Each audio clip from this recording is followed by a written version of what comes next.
Well, I'm going to rely on the Schutte family over there, and Moose, that have willed this into existence this morning. When I came to Peytonsville, my heart was like, whatever they ask, I'm just going to say yes to. Like if it was helping with the floors, landscaping thing, whatever it was, I'll just say yes. And so the ask most recent was, can you take a Sunday morning coming up? And I'm obligated because that was my position. My heart entering Peytonsville is just to say yes. So here we are. All right. We're going. Emma and I are going somewhere this morning as we get going. And thank you, Tammy, for your kind words. I appreciate that.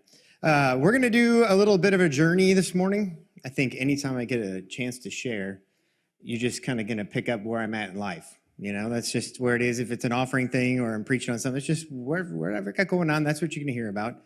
And this morning, we're going to talk about dreams and visions, okay? Now, let me quantify the types of dreams and visions we're talking about, because Patty asked me the other night, she's like, what are you talking about? I'm like, dreams and visions. She looked at me like, dreams and visions? Because I'm not like a dreams and visions guy, so we're not talking like, oh, I wake up and I write in my dream journal, because I'm not that kind of guy. I'm talking about like, where do you want to go in life? Okay, that's our topic today, not the dream guy. I've been asked to be the dream guy many times in life. People come up to me and start telling you a dream, and I'm like, man, I'm just not your guy for this one. I can't tell you anything about it, don't know anything about it. About 30% of the Bible is like dreams and visions, or it's a telling of a dream and a vision, so it seems pretty important. And I remember sitting in like these sessions and like John Paul Jackson come and speak, or like Doug Addison. If you know who Doug Addison is, anybody? Now, think Rod Stewart, stand-up comedy, giving a teaching on dreams. That's who Doug Addison is. You can search him up and you'd be like, you know what? That's a pretty good description. That's what you would think if you saw him. No, he does look like Rod Stewart. But I would sit in those and listen, and I can tell you everything that I learned in those, okay? 30% of the Bible is dreams and visions. That's my takeaway out of all of that. That was it. That's all I ever picked up from it. I never really got much. Just wasn't my thing. However, trying to figure out where I'm going in life, how I'm going to get there, what am I called to, what's my dream, what's my purpose, what's my vision, what am I casting in life, am I going down the right path? Those kinds of questions, I like those kinds of questions. Like, I like chasing that down. There's certain seasons in life where this seems to come and go. There's times where, I'm chasing a dream, so not dreaming so much. And there's other times it's like I can tell I'm at the end of one and I need to start dreaming again. And so it just comes in cycles, just has a little ebb and a flow in life. And for me, they just, seem to find me sometimes. Brooke and I, early in marriage, after like our first year, we got things settled out. We had to figure each other out at that first year and be like, figure out how we're going to live together, communicate together, conflict resolution, you name it. It took us a year to figure all that out. After we got past the first year, we could dream a little bit. What was that? I think it was a year. Am I understating it? No, Brooke's agreeing. A year. We're one now. And so, yeah, I think it took about a year. About a year in, and I was in business stuff, and I was changing that, and we were going to go do ministry stuff. And so we're trying to figure out what in the world we're going to do. So we looked at, like, pastoring. I went to, like, a little boot camp for church revitalization. And then I went to we looked at doing a church plant in Summit County in Colorado, up in Vail, Breckenridge area. So we spent time going around up there looking at church planting. In the end, kind of outside the box thing came. We ended up at Global Awakening. Randy Clark was starting a school. They needed like an admin guy as part-time, and I said, yeah, I would do it. So I ended up at Global Awakening. And a few months in, it wasn't even all that long in, there's this guy that was kind of a big deal at the ministry. His name was Dennis. And Dennis just kind of ran the show up there. I didn't really know him. He's just a dude. And Dennis ended up leaving. Randy was going one way. Dennis wanted to go this way. He's like, I don't have a dream for that. I'm going to resign. So Dennis left. But on his way out, he told Randy, he's like, hey, you should talk to Jeff about this job. I'm just sitting in my little cubby at Global Awakening, and our guy walks in. He's like, hey, Randy wants to know if you'll take that job. Go over to the house and meet up with him. Now, of all the things, I'm in my 20s. I'm young. I've never been to a Global Awakening healing school in my life, if you know what those are. I had no idea of any of that, didn't have a grid for any of that stuff. And all of a sudden, I'm like, why would you want me to do all this? So I go over and see Randy and Deanne, and they're just pretty chill. Deanne's like sunbathing over by the pool. Randy's just sitting there in a chair. He's like wanting to talk about things. It's just a kind of an awkward little situation I didn't anticipate happening. I'm in my work clothes. It's hot outside. I'm sweating, and he's just chit-chatting. And so we got to know each other a little bit. Brooke and I decided we would do it. As soon as I kind of said yes to it, I kind of had a dream, a vision in my head. This is kind of how I operate. I'm giving you context of how we're going to go this morning, okay? I knew where the ministry was at, and I told Brooke, I was like, I think in my mind, I see this particular type of thing happening. It was an event. This is how it kind of looked. And if that thing would happen, that meant that I was successful and all the other things in the ministry was thriving. And so it took some time, but there was a point where it's like we kind of got there. And I remember when, I can't see Brooke, and I have to look at her when I'm having a conversation, kind of talking about her. It came to a point, and she came up and she's like, hey, like, that's where you said you were going to go. Now what, kind of thing. And it kind of came to this realization, like, either A, we need to dream again, and I'm going to stay where I'm at, or we're going to have something dwell up inside of us, and we go do something new. And what we ended up doing was something new. And we just walked away from it and just said, you know what, we're done. I can't take it anywhere. This is as far as I could see it go. So that's what we did, ended up in chaplaincy. And through a very random situations of life, we ended up here, just like you. 1,000 different decisions, 1,000 different things have happened. All of us have different ways, but here we are, sitting here in this church together. Larry Randolph's church of all places. You couldn't guess it. It's just things in life that you couldn't guess. There's just things that pop up, an opportunity that comes, you know, and all of a sudden it becomes a dream and a vision. Larry walks in, hangs out, all of a sudden the Lord drops into him, didn't see it come, a dream and a vision for the church. Sometimes that's just the way life goes. Something just drops into your heart. So we're going to examine that, okay? All right. I got to actually look at my notes now. Okay, I'm going to use the word dream and I'm going to use the word vision fairly interchangeably. A dream to me is like, that's my goal, that's my aspiration. That's where we're headed. A vision to me is like, I can kind of see it in my head. Or I'm kind of casting vision. I'm trying to explain my dream to you. You know what I mean? To me, that's kind of how I'm going about that. I love to operate that way. I can kind of see it in my head. If I can see it in my head, then I can kind of build it kind of thing. It doesn't matter if it's, you know, a paint job on a car, how it's going to look with those wheels, you know, or maybe you're a landscaper, or maybe you're doing a recipe and you kind of put it together in your head. Once you kind of see it, you kind of put it together. To me, that's vision, okay? So each time in life that I feel like I have said yes to some side of purpose and something that's kind of driving me, then the vision and the clarity and the steps start to become a little bit clearer, right? And we start to gain some access into what that thing looks like. There are times where the Lord just interrupts that. I think about Peter sitting on the side, you know, he's in his boat and he's just chilling out. And then the Lord calls me, he's like, hey, drop what you're doing and come follow me. That's a big shift. If I was Peter and I'm running a business, I had a dream and a vision for my business. I had dinner to cook that night. I had things to do. You know, I had plans for Friday. You know, I had things going on. So to put that aside, it's a big deal. I look at the life of like Esther, living in like a land that is completely foreign to her. And to think that she ends up being queen, saves all of her people. There's just things that you can't guess in life that would ever happen. It's kind of beautiful. Okay, I'm laying enough groundwork. We're gonna get into it here. Thank you, ma'am. All right. Trying to figure out what I want to pick up. My goal today is we're going to run through 12 areas of life, and we're going to dream together. And so I'm going to ask you some questions, and you can either write them down if you're a note taker, you can just think about them, and we're going to dream together today. That's kind of where we're going to end up. So in order to do that, I feel like I have to lay some groundwork on dreams and visions, what it's going to look like when we're going to cast some dreams and vision in your life, okay? Because a lot of times I work with people, especially on the chaplaincy side, and a lot of times what I hear is, I'm just not happy. I do get a lot of that. I'm like, I don't know, I'm just not happy. You know, I can't put my finger on it, but I'm just like, ugh, you know? I'm just not fulfilled in life. You know, the person that used to make me happy in life isn't making me happy in life anymore. And so I hear a lot of that. And you hear a lot of, I would say, borderline depression type thinking, okay? Where we get caught in some trap of thinking. So I want to address those first. There is a process when it comes to dreaming, when it comes to following your passions, listening to the Lord. There is a process here.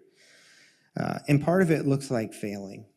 Part of it looks like saying yes to something and then it not working out. Part of that process is pain. Part of the process is grief. But part of the process is victory. You know, and part of the process is restoration and seeing something beautiful out of something. But along the way, I mean, we live in a broken world. We're going to suffer broken consequences. There's just things that happen in life. Too many times I feel like people have cast a dream and a vision and then just been discouraged in it. I pursued that one thing and it didn't work out. I felt like it was the Lord and I put my heart, like I was grinding. Like I felt like that was going to be it. And then it doesn't come to pass. Or someone with half the effort, half the skill exists to you, and then they somehow made it happen, right? And so it just feels like it's just some injustice inside of me. Like, how did that happen when I was the one that was called to that thing? And so there is process in that, because as long as we stay faithful to our dreams and visions, all those things that have happened in life, our ups, our downs, our dreams and our passions, are going to experience these moments of highs and experience the lows. We will experience the lows. And even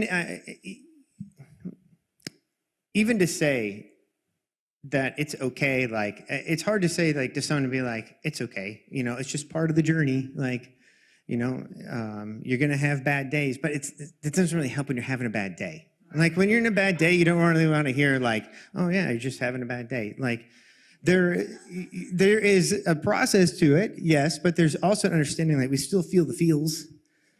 You know, the Holy Spirit was given to us as a comforter, not the remover of pain. Comforter implies that I'm feeling something that needs to be comforted.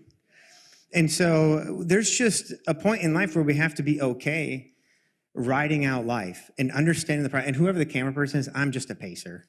Like, this is just how I do it. It doesn't matter if I'm doing offering or what it is, I just walk. So I apologize to you. You got, of all the jobs, he's like, man, I had to get this guy today.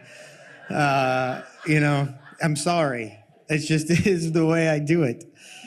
I got distracted by that. But listen, all of those things that happen in life, there's still purpose. Even the pains, even the lows, even your misfortune, they're still part of the process. It's just trusting the process will play out and not giving up in the process. That, in the end, is what's going to matter. In fact, I can't dream the dreams. Like, the dreams that I'm dreaming today for the future, I can't dream those things without the things that happened to me in my past. I needed my failures. I needed to learn those lessons. But I also needed the opportunities. I needed the Randy when I was 27 to say, yeah, you can do it. So I could learn everything I have in my head now. You know, you need it all in life.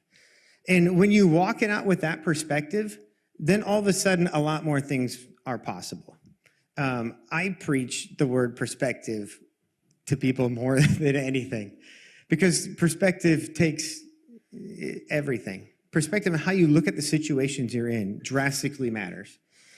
I fully believe Romans 8:28, all things work together for his good. If you don't have that as like your foundation, if that's not your absolute rock of life, that it's gonna work out. Like, I'm working from a mindset that whatever that situation is redeemable. Whatever is broken can be fixed. If I start to think that it can't be fixed, you know, that the situation will be bad and it'll never get better, well, then it's probably not going to get any better, right? So it's our perspective and how we see it. But if we live our life from a perspective of it's redeemable, we serve a God, like, his very nature, his best quality is taking what was broken and putting it back together again, taking a bad situation and making that thing better. And so we have to stay faithful to that. We can't let our minds dwell on, oh, I got low and I'm stuck low. There's a dude that did this horribly in the Bible, okay? We're going to look at him quick because he's my best example of this. Because I think about Elijah, and this is 1 Kings 18, okay? In 1 Kings 18, Elijah is like the man, all right? He's up against all these false prophets, and he's just flexing every bit of God-givenness in him in gifts. So they're going to burn up these things in the altar. He's dumping water on this stuff. He's calling it out. He's getting cocky, put more water on. I don't do it again. Doesn't matter. I'm going to win this thing, right? So through the end of this chapter, God, he calls down fire, he murders all these false prophets are dead. He's just like, and he's having a great chapter. This is the best day Elijah's ever had in his life. Everything's going great. The people are crying out and oh no, the Lord is God. We were serving the wrong man. He's like, that's right. Let's go. And everyone's just rah, rah, rah. And then it hasn't rained. And he's calling down rain. It starts raining. He's like, what a day. He's so jazzed and he outruns a chariot. Do you remember this? That is a lot going on. You talk about the highs of highs. Elijah in 1 Kings 18, that was the highs of highs. You really couldn't have a better day than if you're like a prophet, you had a day. All right? Your wet altar started on fire, and you called down rain. You killed a bunch of false prophets. People cried out for God there's redemption. It's he went to bed that night, and he's like, man, that was awesome.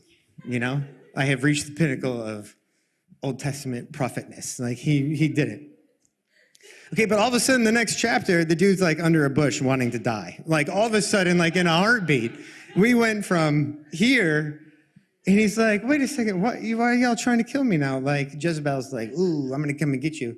And he went from the highs of the highs to this very, very low place.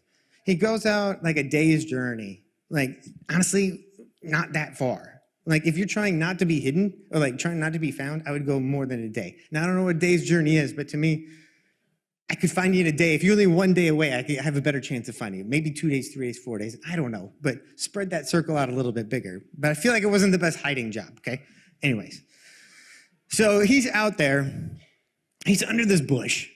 And he's praying to the Lord. He's like, all right, it's over. It was a good run. I guess this is the end. Didn't really work out. Just kill me now. I'm just going to crawl under this bush. And this is the end. I did it. This is it. And so he goes to sleep under this bush. And then all of a sudden, the Lord's very nice to Elijah, first of all. He wakes him up and it says there's some hot coals and it's got some water. An angel came, made him some food, made him all nice and comfortable. And Elijah's not so bad. So he eats it.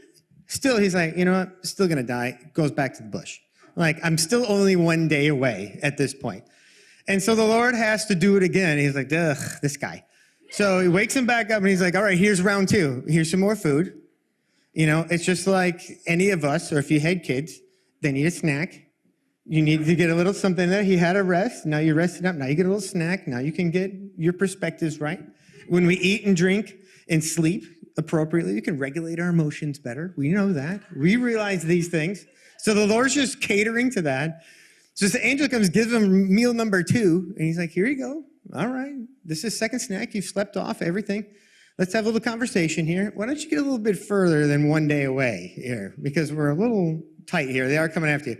And so Elijah goes 40 days away, and he's out, and all of a sudden, this is where things start to get resolved for a minute. Well, the Lord comes, he's like, what in the world? What are we doing here? This is Jeff's Message version. The Lord comes to Elijah. He's like, what's going on? How did we end up hiding away in a hill when we just did this great thing together? And I'm going to take time out there. I feel like that probably happens more in our lives than I even realize. The dreams, the passions, the purposes that he's put in your life. And he's like, hey man, I made you. I put that inside of you. Why aren't we doing that together, man? That's cool. I'll do it with you. I feel like that's kind of what's happening here in the Lord. He's like, what's going on? We had this good thing going here, and then you just hey, do you want to die? And Elijah's like, I know, man, but it didn't work out. They're trying to kill me. I'm all alone. I'm the only one left. I'm completely abandoned. I'm by myself. I don't know what I'm doing anymore. Like, let's just throw in the towel. It's literally, it's over. And the Lord's like, okay, all right, just time out here. You're not alone. In fact, the Lord calls it, he's like, actually, there's 7,000 people there waiting for you. And he gives them a new vision. Go find Elijah. Go anoint this person king of Israel. He breathes fresh life into Elijah. Perspective matters because this is what Elijah was doing. He started to believe something that wasn't true. He started to believe that he was the only one. He started to believe that he didn't have any purpose. He didn't have any dreams and passions and vision. In fact, once he started to believe that, it's almost like he was deceived so much that he was working against his own purpose. He was so deceived in his perspective that deception in him just defied his own purpose. And so the Lord had to come along and say, all right, you got to reset this whole perspective thing because you're shooting yourself in the foot here. And said, that's not what's going on. There's actually 7,000 people back there and you're not alone. And so sometimes our perspective in life just needs a little bit of a little twist. We need to reevaluate, here's my dreams, here's my passions, here's my purposes. Am I chasing those things? And if not, why? And if I'm not, and what are those reasons are that would come up in our lives, are they even true? Am I making up an outcome that hasn't even happened yet? Am I operating from a belief of something that I'm just making an assumption about, but I really don't know that that's what's going to happen in life? And so Elijah all of a sudden gets this course correction from the Lord. He says, here you go. You don't need to die. You just need vision. All right? So this morning, when we get to that, I'm hopeful that if anyone's on the brink there of saying man, I just need something to hold on to. There's sometimes I work with people that have had some chaotic lives, okay? And once they've gone through chaos in their life, and normally they come and they're working in a setting with Lee Company. We have a place where a lot of people come. They either been out of prison for something or another or out of a rehab or something or other, but they all generally have histories that don't allow them to come to your house and work on your air conditioner, okay? So I'm just being honest with you. That's why they're there. They just need a safe place to work, and that's where they go. And so a lot of times in there, they've come out of prison and they're in a halfway house, they're staying in a shelter somewhere, they're in a men's rehab, something like that, and they come and work. And there comes a point, and this happens all the time, it comes a point after a certain amount of time where chaos has settled down. All of a sudden, they have community. They have safety and security there. They're starting to get their life back in order. They've paid their restitutions. They're getting their driver's license back. Everything's just starting to kind of come together in life. And the noise of life starts to settle a bit. And what tends to happen is we're on the brink of destruction with them, to be honest with you, or they're going to find a purpose and they're going to find an identity and they're going to go chase after that thing. Because what happens is once all that noise kind of settles back down, the chaos of life just kind of settles back down. Now they got to deal with the issues. It's now I'm actually in a place where I could the chaos of life kind of hid all of that stuff. I didn't have to deal with these things because everything was just so chaotic. I didn't have to deal with it, right? And so there comes a point where they just have to be a person that's I realize you're discontent, but what are we going after here? What's the dream? What's the passion? And so all the time when I call it the Fab Shop. When I'm at the Fab Shop, that's a lot of time the conversation, man. What are you doing? When you get out of here, what's it like? What are you spending your time doing? And for the guys that don't have anything, I always ask them well, let's come up with something, Let's think about it. What are you passionate about? What do you want to do? For some people, they may have been in prison 20, 25 years, never really had a hobby in life. It's we got to start working towards something in there. And so this ability just to say, hey, I actually can take all of the chaos, all of the bad, all of the lows, combine them with all of my highs, embrace that as something, and the Lord's going to put me in the middle of something that's going to provide value and worth to the kingdom and in my own life. There will be a convergence where it all kind of comes together.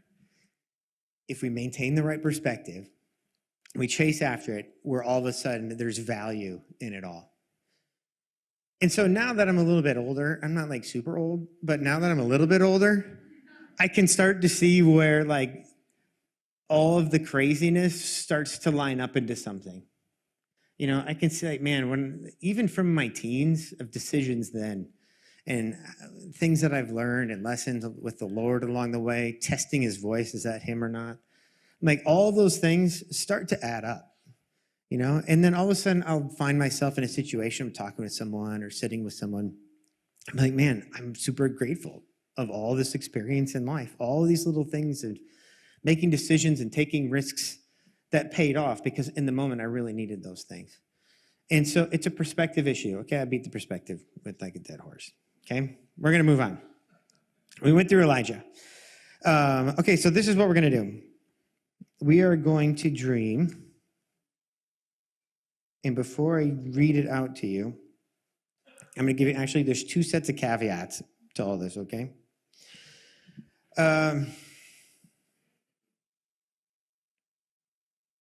For some in the room, when we go through this list, and I'm going to ask you to dream, it can be tough because you probably haven't like allowed yourself to dream in some time. There could be that camp. It's just like, I don't know, you might just feel defeated, okay? That could be you. Just stay there, I'm coming back for you, okay? Some of the rooms are the absolute opposite. You're full of dreams and visions, okay? You're like, dreams and visions, like, you tell me where you want to go in life, I'll give you a plan. Like, I'm full of dreams and visions. I got passion for days. Let's go, you know, like just goers. For those people, good, right? Good job. Good for you. But at the same time, when we read through the 12, let's analyze it from the point of what is the main things. Sometimes we just need to focus on some things. You know, you can chase 1,000 things and accomplish nothing, kind of a thing. Or get so busy that we actually kind of lost the Lord in the middle of it all. Like we get so busy serving the Lord that we lost the intimacy with the Lord. And so that could be a balance in what we're going to do, okay? Group 3. You may feel unsettled in life. I just call this the discontent group. It's kind of in my notes where I put the discontent group. The discontent group to me is just the people that you can't put your finger on it, but you know you're not right. Does that make sense? Ever been there? It's just like, I don't know. It's all fine. I'm just not feeling like it's best place right now. You know, like I can't really complain about anything. Nothing's burning down. Everything's fine. The routines are fine. It just doesn't feel like this is the end goal. Okay, so there's your discontent group. If you're in that group, I love that you're there. As long as like the discontent group isn't overly like so frustrated. Yeah, discontent. I would say my issue in the discontent group sometimes is that they don't see it as discontent as a good thing. They see it as a bad thing. So like I'll talk with someone if they're discontent. If they're like, "Hey Jeff, I'm just not happy. I don't know what's going on." The discontent group that's needing it. If you look at it as a negative thing, you'll look at it as I have no value, no purpose, no worth. Where the discontent group could also be like, hey, he's calling you to something better right now. And the reason why you're feeling discontent is because you need to dream a little bit and come up with a new plan here. It's not that you're going backwards, but going forwards. Don't interpret it as going backwards. Like, so it just depends on perspective again, you know, on that. But that's the discontent group. Then we have the opposite of that. You have the content group, where you are not really feeling like I need a dream and vision in life. I'm like, you know what? Everything's kind of awesome right now. You know, like, I really have a need to. You know, everything's kind of going out the way I planned. It's all good. Life's fine. Why shake things up, you know? And there could be times in life where you just kind of need that, you know? But if you're in that group, that's fine. Good for you. But however, it says, Romans 12:11 says, never be lacking in zeal, but keep your spiritual fervor for serving the Lord. There's something about zeal and fervor that implies I'm going to be like moving and pushing forward. So even if we're super content, and you could be super content in chasing a dream, I'm not saying you can't. But if you're in that camp of super content camp, let's just make sure that you didn't like stay in your camp, okay? Like you do need to be pushing things out a little bit. My dad was a pastor. My dad would always say, he's like, the kingdom expands from the edges, not from the inside. Like someone has to go to the side and push it forward a little bit bigger. That's his little phrase he'd always say, trying to get people to move and do things. So you can't just camp out, plop down, and be like, doing my thing. It implies that there's some expansion. There's some push on the edges, exploring the boundaries, testing something that you may have tested in the past that doesn't work then, but it might work now. Could be a timing issue of some sort, Next group. Oh, the isolated group. Elijah thought he was alone, and he thought there was no one around, but in fact, there was 7,000 people around.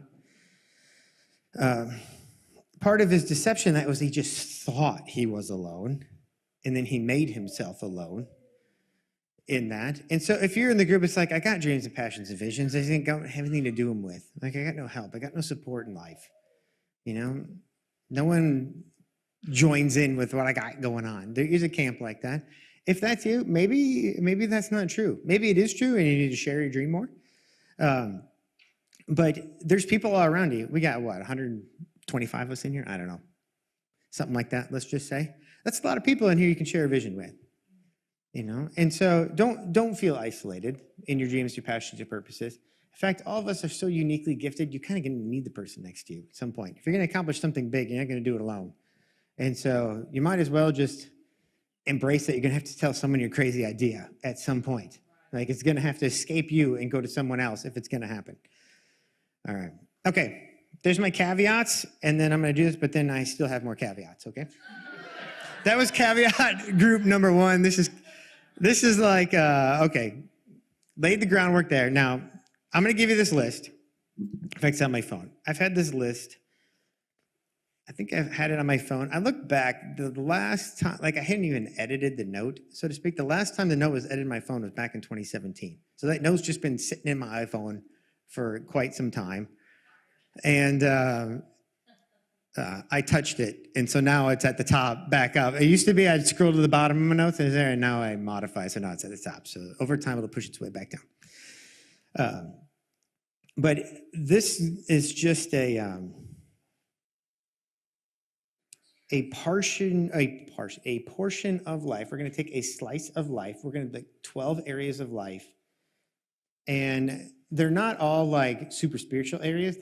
Some of them are super practical, right? But again, your passions and purposes probably have a call to them if you want to do them with the Lord. So that's kind of why they're in there.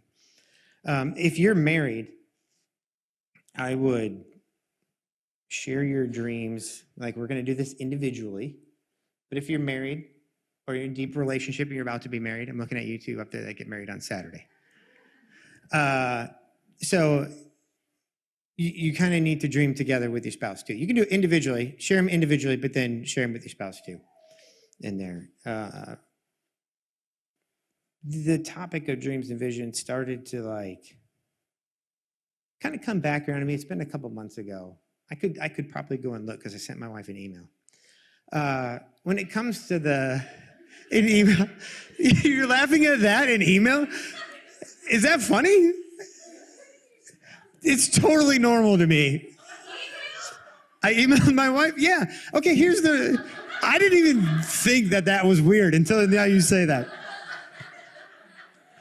Okay, Brooke and I, we do have certain ways we communicate, okay?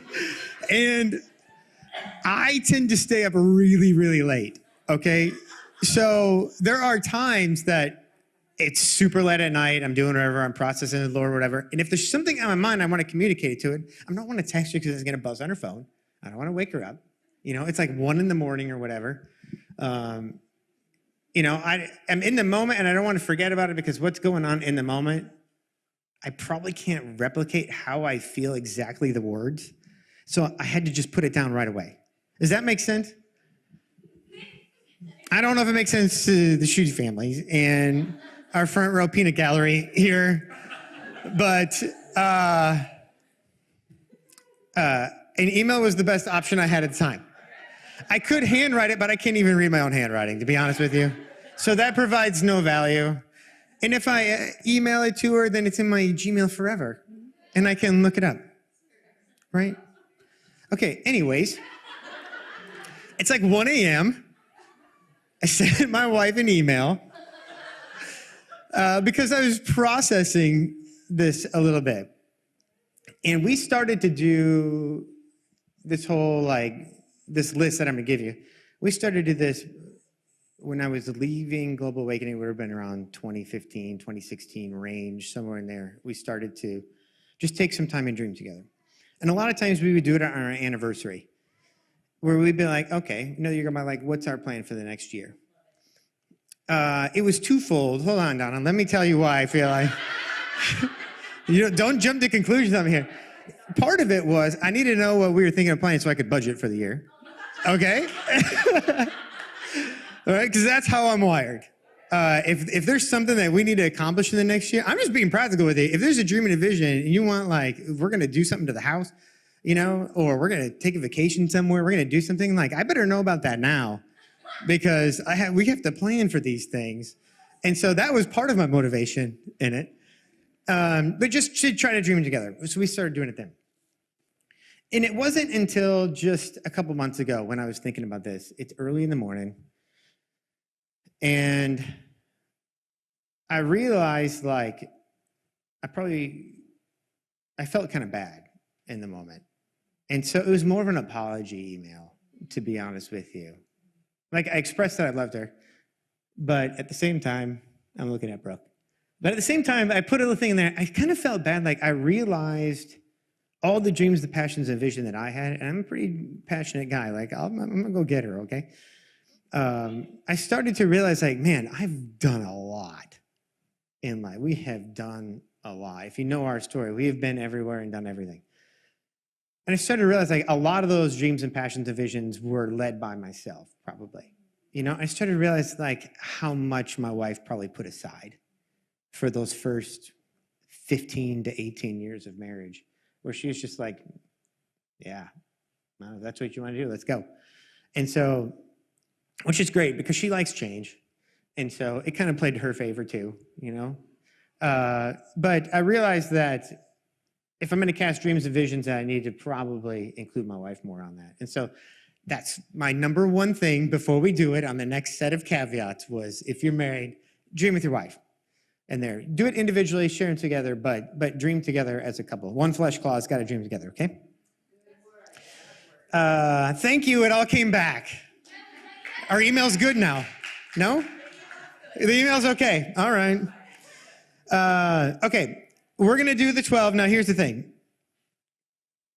If you're married or if you're sharing with a friend or whatever, these are dreams and visions, and we're writing them down spur of the moment. No one told you this morning you're coming in and you're like, ooh, I got to have dreams and visions this morning. No one woke up thinking that way, prepared for this.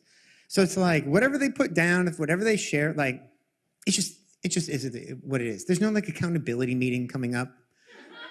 You wrote down for such and such that you were going to learn 5 languages over the next year. That was your dream, and you haven't looked at Duolingo in 2 months. So it's just...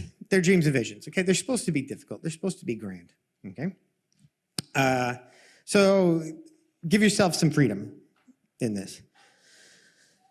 Not all these are what I call super spiritual, but part of the goal is just realizing you can dream in all areas of life. That's kind of my goal in this, all right? So I want you to put down, when we do the 12, just anything that kind of comes to mind, big or small. I'm kind of thinking through how Brooke and I, when we do marriage counseling, we do this conflict resolution exercise.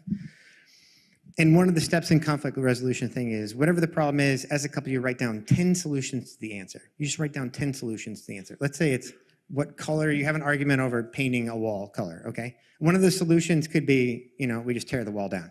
I don't care how crazy it is. We sell the house because we can't figure out a solution on the wall.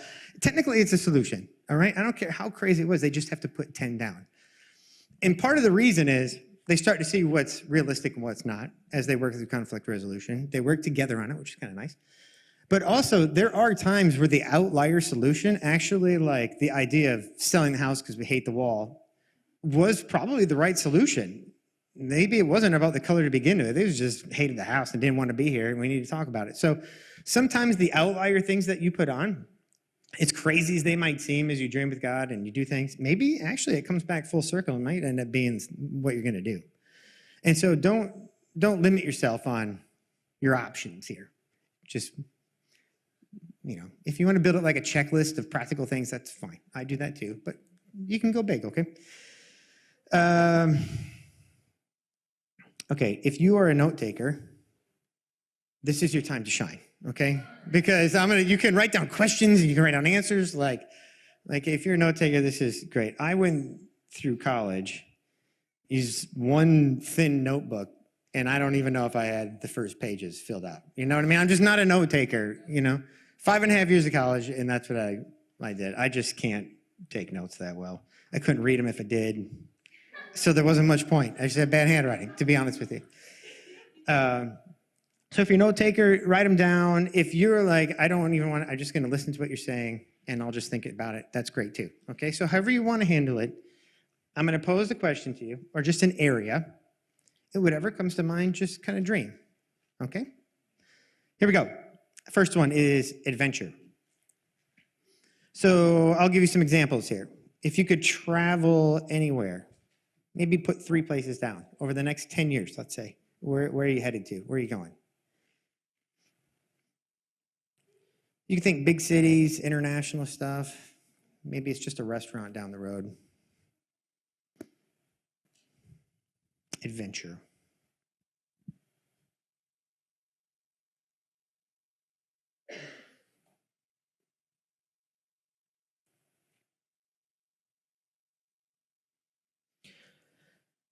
Next one, home. And maybe you don't have like your house, but maybe you have like a room, a space, a desk. I don't care what it is, but home. What project would you complete in your house right now? Maybe it's just a room. Maybe you're going to remodel something. Is it inside or is it outside? Just dream about your place. What would you change?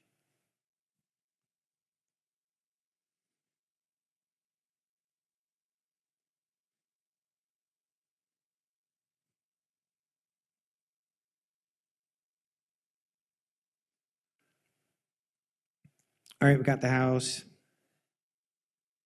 Creative. What hobby would you grow and develop? What's maybe something you wanted to try? Or maybe you did it as a kid and you want to pick it back up again.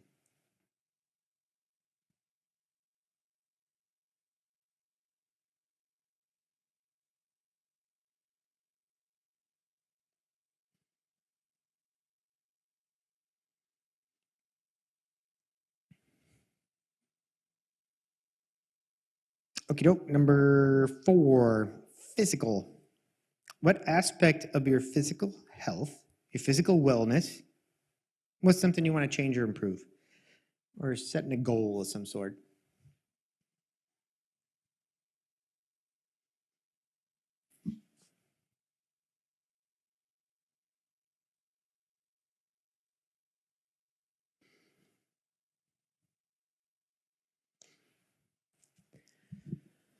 All right, that was physical. We're on to legacy. Maybe there's some sort of cause that you could support, give time to. Maybe there's a ministry or something you want to support financially or in action. What kind of cause would you get involved with?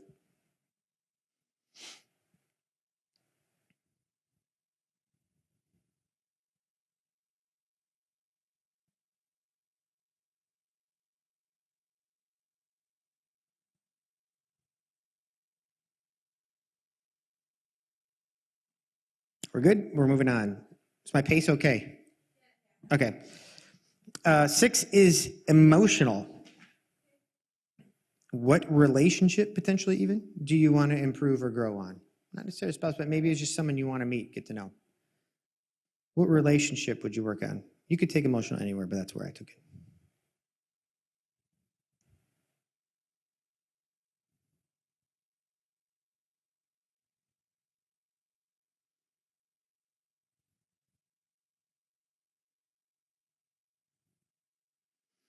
All right, after relational, psychological. Let's just say you could suspend fear, right? You're willing to go do anything. If you could suspend fear, what activity would you try? Does it change anything of what you're pursuing? Throw caution to the wind. What are you going to do?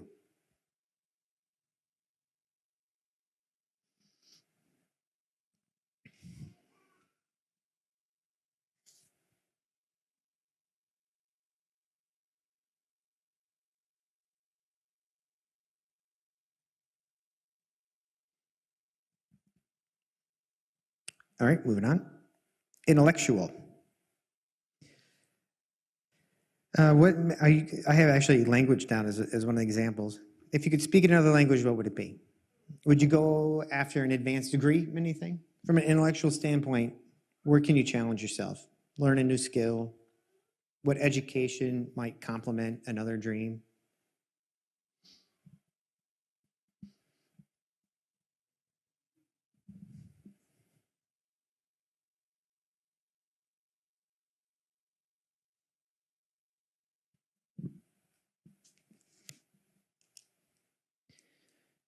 Spiritual.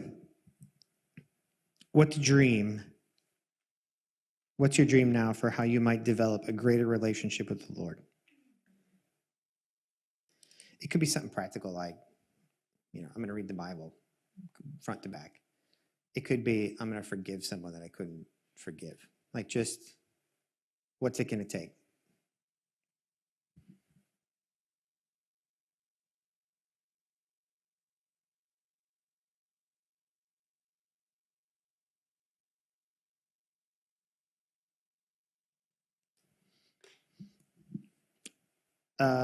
Next one, financial. What's your dream for your personal finances? Like, how are they going to look different 5 years from now? 5 years from now, what's different about your finances than they are now?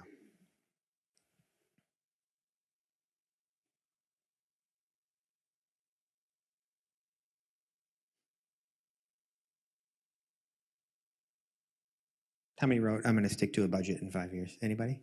That's your dream? We are not the same. That's all I'm saying. Okay. This is the last one. And out of the group that I have, this was an important one, okay? We're going to talk about character. Let's dream about character. What character quality do you notice in other people that you want to see expanded in your own life? Yeah. I got to see it in my notes again. What character quality do you notice in other people that you want to see expanded in your own life?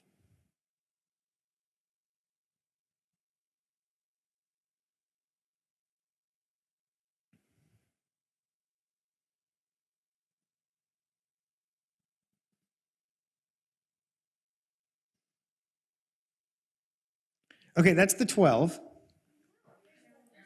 That's 11? What did I skip? I do have one little bonus one, but that doesn't count. Okay, hold on. I'm going to scroll through my notes. I might have passed it because I have a glare from the lights on my phone, to be honest. We did adventure, home, creative, physical, legacy, emotional, psychological. Oh, professional. Professional. Maybe there's a position you're dreaming of or a pay package, so to speak, you're dreaming of. You can look at this from, if you could suspend financial requirements, money wasn't a problem, what would your professional life look like? What would you do if you didn't have to make a certain amount of money?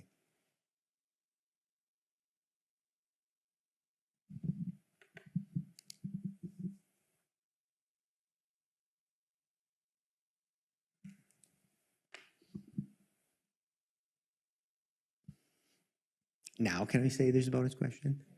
Okay, here we go. Just looking through your little list, or anything, is there anything in there where you're like, okay, out of everything that I've wrote down, I think the most one that I want to see done over the next 12 months, some dream I'm going to chase over the next 12 months, I'm going to actively go after this one. Like just pick one out of something that you're like, okay, I got some dreams here. Just pick a horse.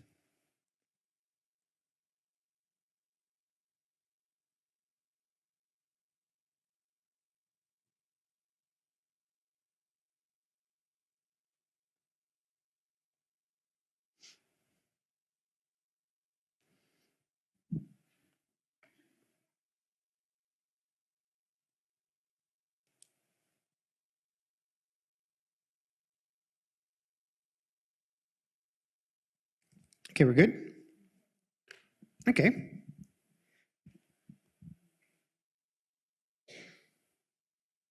We're dreamers today. Good work, everybody. Okay, part of the beauty in the list, and you could just pick other areas in life and throw them in there. Parenting, in any area of life that you want to toss in a dream on. It's probably endless, to be honest with you. We just picked 12, but if there's other areas that come alive to you, just make your own heading and come up with your own questions, on certain areas. The beauty in kind of some of this is that all kind of works together. Like the financial dream isn't really going to get us too far without a good character dream. So they're all kind of going to blend into one another. And our character and our financial aren't going to get us to a professional dream unless those two are healthy. And so it's like they all kind of work together in there. So it's kind of fun just to look at it from a perspective, how can they intertwine and help each other, especially on the finance and professional one. People get hung up on those because they feel like I have to make a certain amount of money or have a certain amount of money in order to fulfill my purpose, my passions and dreams in life. Caleb's shaking his head. It's like, that's not true, Jeff. And I'll be like, you're right, Caleb. It's not true. There's no verse in the Bible that says, here's your plans or purposes life, but you need about $350 a year in income in order to make this happen, right? Like there's nothing in there. It's like you have to have a certain financial success in order to be reaching what God designed you for. And so we can do it without money. And most of the time what ends up happening, to be honest with you, is the professional is whatever you would say, like, what could I do in life if I didn't have to make money? What that professional? It's probably your professional life paying for your ability to go do that thing then is what happens most of the time. It's like where the Lord put you with the resources, your ability to make money can pay for you to go do the things that don't make money that are also passion and purpose, okay? Anyone, I'm just curious, anyone in the list, did you write anything down that was former passions or former dreams, and you just decided to pick it back up? Did anyone do that one? Yep, okay. How many just put down things that they never even considered in life? I just spur of the moment, just put it down. Got a few of those. How many, when the topics came up, you already knew, like, I know what it is. I know what I'm putting down. More of that. Okay, just kind of curious in there. I wasn't looking up top. You guys okay up there? I stopped talking to Brooke, so I haven't looked up top in a little while up there. Okay, here we go. I'm going to pull all this together, and let's put some thoughts to this. And I can't go long because then I can't harass Will about going long. So if it's 12:01, then I lost my right to tell Will that he goes long. He'll be like, you went past 12. And so the administrator in me says you can't go long. Okay, the goal of this morning, when you come together and you dream and you have some vision, a lot of this is just, hopefully you can take a deep breath and be like, you know what? There's some good days coming.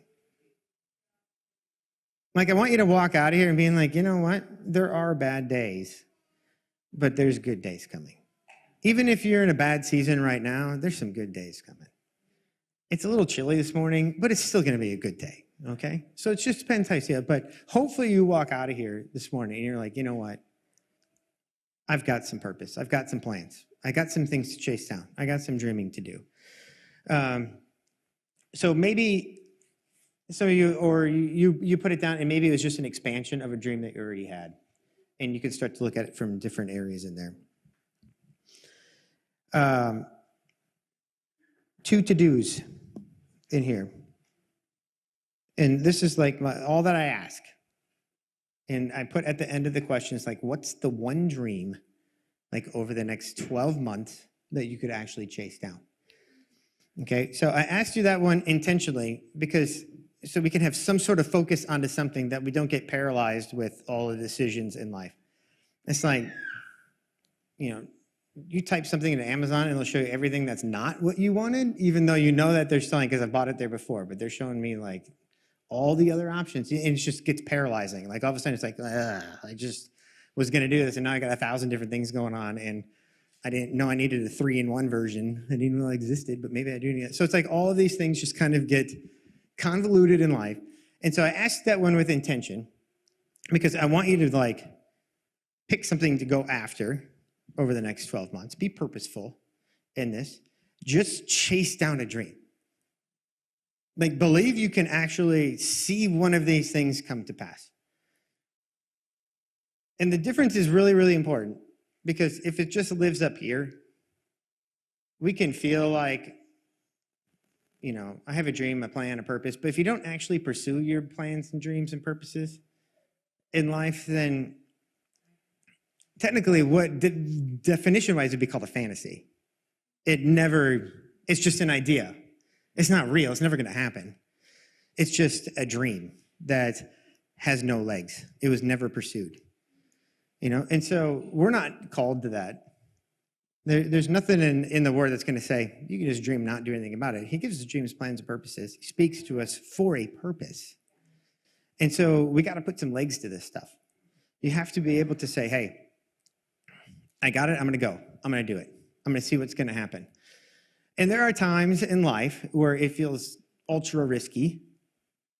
And that's why we do things not in a vacuum. We do it in community. And we share with one another. And it can feel risky, but at the same time, if you feel like you're hearing the Lord on something, there's really no risk. It's for Brooke and I, we'd always be like, whatever that thing is that we feel like we're going to do, because a lot of times it felt like we were resetting all the time. I would rather do that than not do what I feel like I'm called to.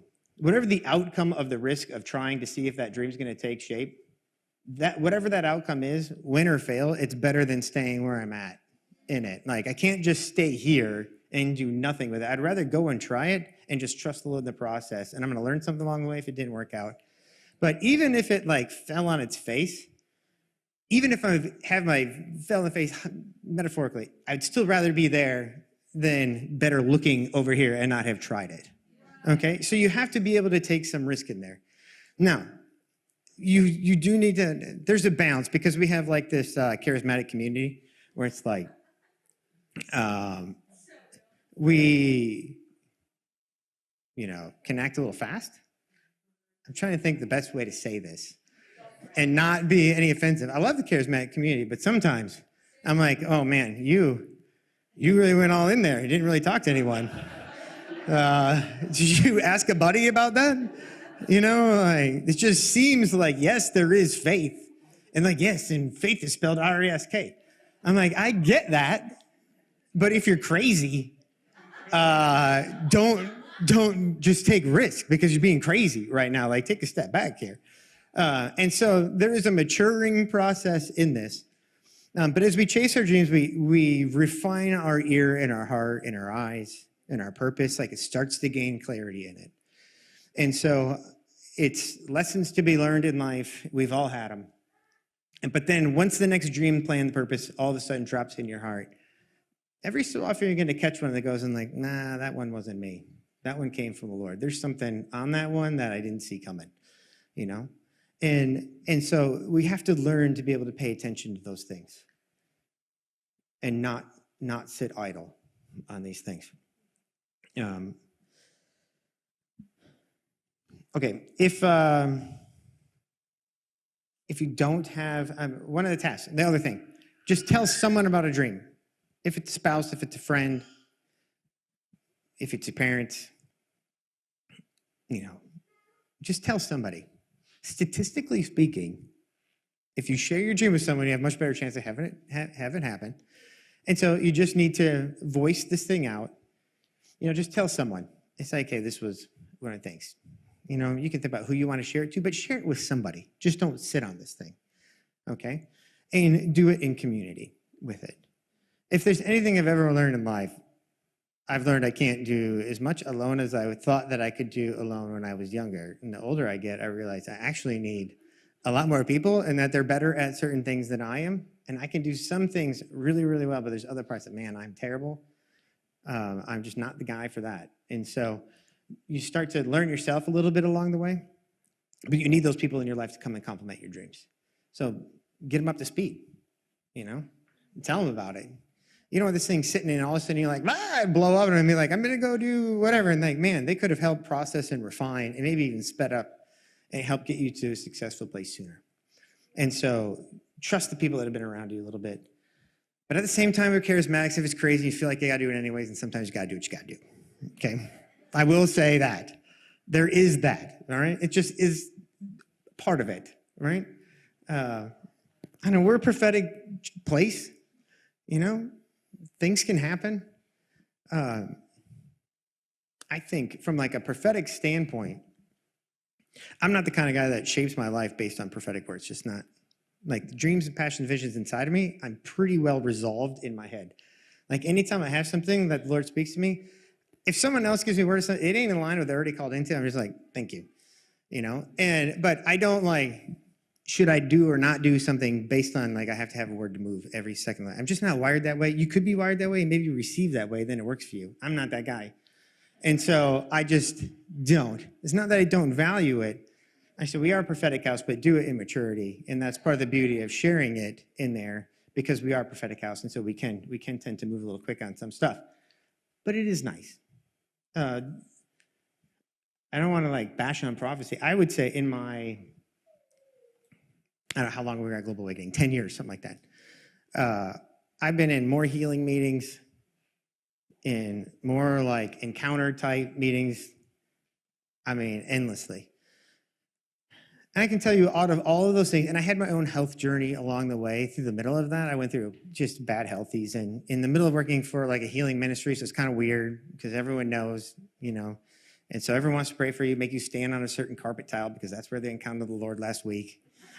And so, you know, it's part of the journey in it.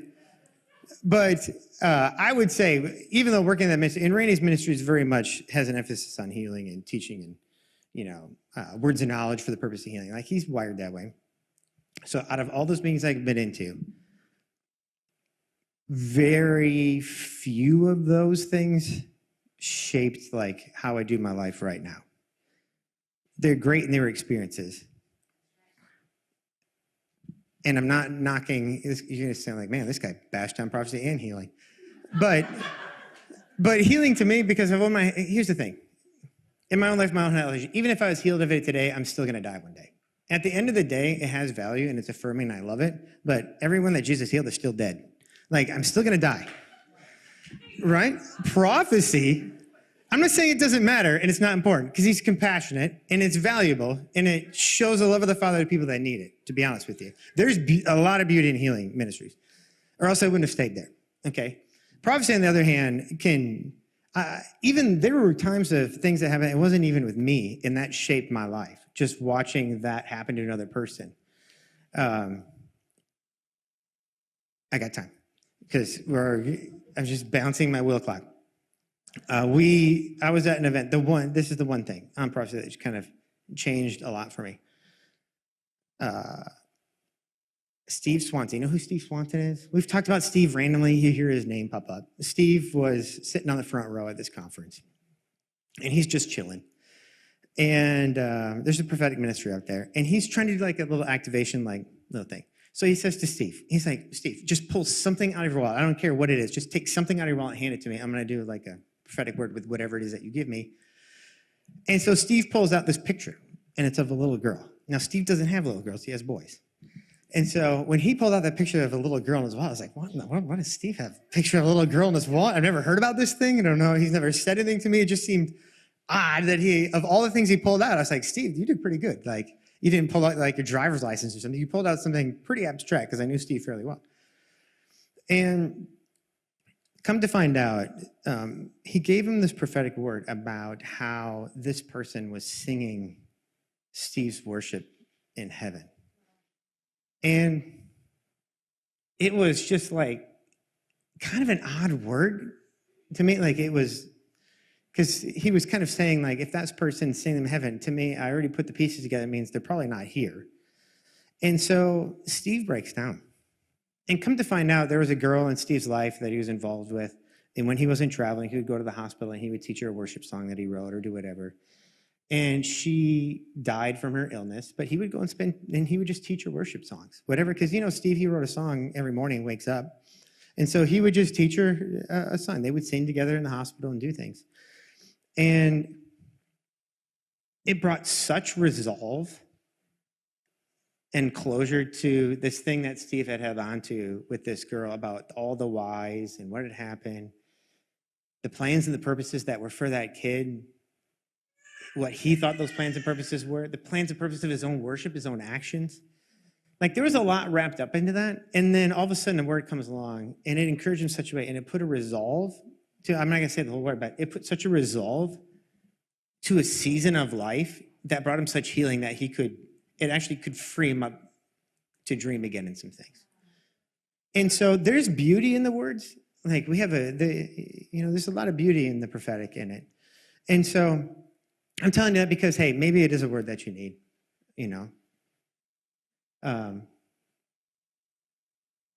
It can do a lot. It's powerful. Prophecy is powerful, especially when it comes to plans and purpose. Okay, here we go. We got off on that because I had a minute, so that was only 2 minutes. 2 verses. Then I'm going to pray for you, okay? 2 verses. In due season, you'll reap a harvest if you don't lose heart. It's Galatians 6:9. You just can't lose heart. And as we once have learned from an offering many moons ago, if you remember this, the same word for heart in the Bible is mind. There's no separation. So when I read something like that, in due season, you'll reap a harvest if you don't lose heart, it's also perspective. It's keeping your head in the game. In that you can't separate my passions in my heart and my logic in my head. They got to work together in there. And so keep your head in there. 2 Timothy 1:6 says, fan into flame the gift of God within you. Will Hart's favorite verse, I feel like. He says it every time. Fan into flame. Every ministry, something's going to get fanned into flamed and doubled, okay? And so there is an intentional purpose that you have to take in saying, like, okay, whatever the dream, the passion, the purpose, the vision in my life, fan it into flame. You have to actually take some action and say, I've got this tiny little ember here of something, but I'm going to put some resources around that thing. I'm going to invest some time and some energy into it. I'm going to create an environment around it. I'm going to gather other things around it so it can grow. If you've ever started a fire with a tiny little thing, you got to have all your ducks in a row before you strike that, that flint and steel or whatever it is. If you don't have it all ready to go, that'll burn up by the time you get the next thing over. And so there's an intentionality. It's just fan it into flame. Meaning you got to have all your bits together. It has to be dry. You got to work out your stuff. Our 12 things, they're all going to work in together. And we're going to fan something into flame that's deep inside of us. Don't let the little sparks in life just die. Put something around it and see where it goes. Just test the waters a little bit on it. Share your dream, get some feedback. Maybe they're going to say, man, that's an awesome idea. That's dead on. I love it. How can I help you in it? Or maybe they're going to say, you know what, didn't see that coming. I guess, I don't know.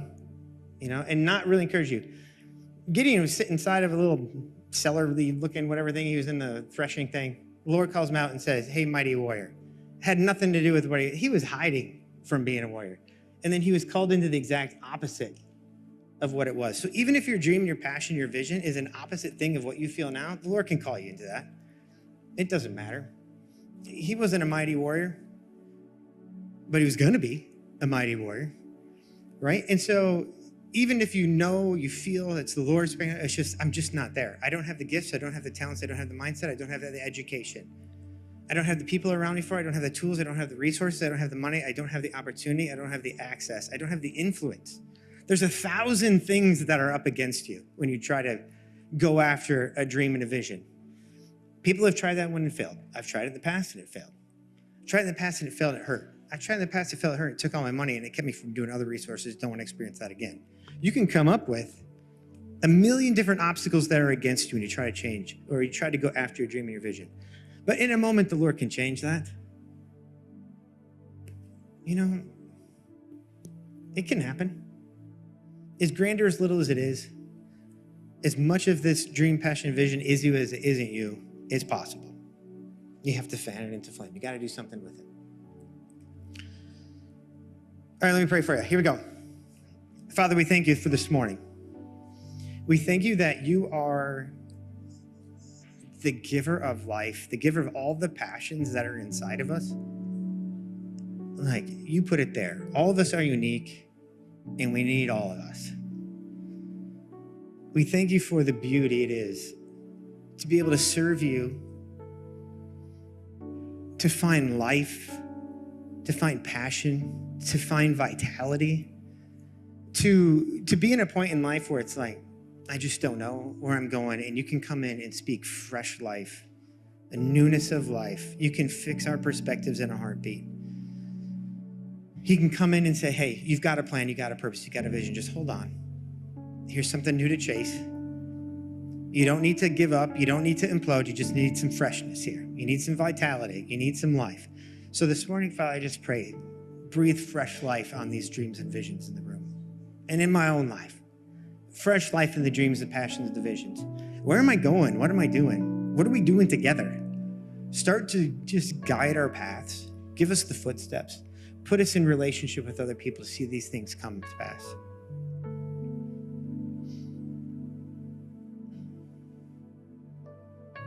Just breathe on us again, fresh and new.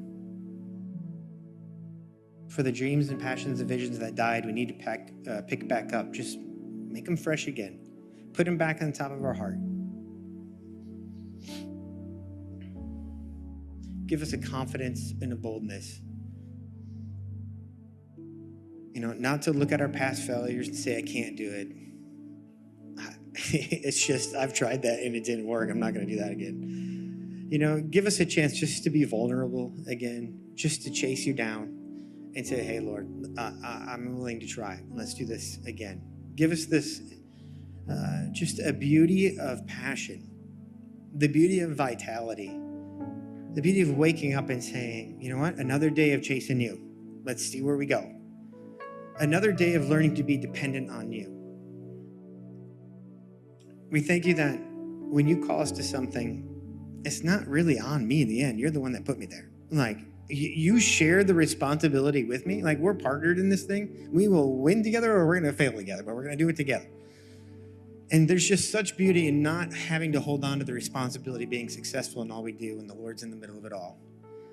We just trust the process. So, Father, we bless each and every dream in the room this morning, each and every dream, passion, vision to come, that you'll put an intersection of our passions, our purposes together, that the things you put inside of us that we just love to do will all of a sudden have a passion and purpose that intertwine with you, that we make an expansion of the kingdom together.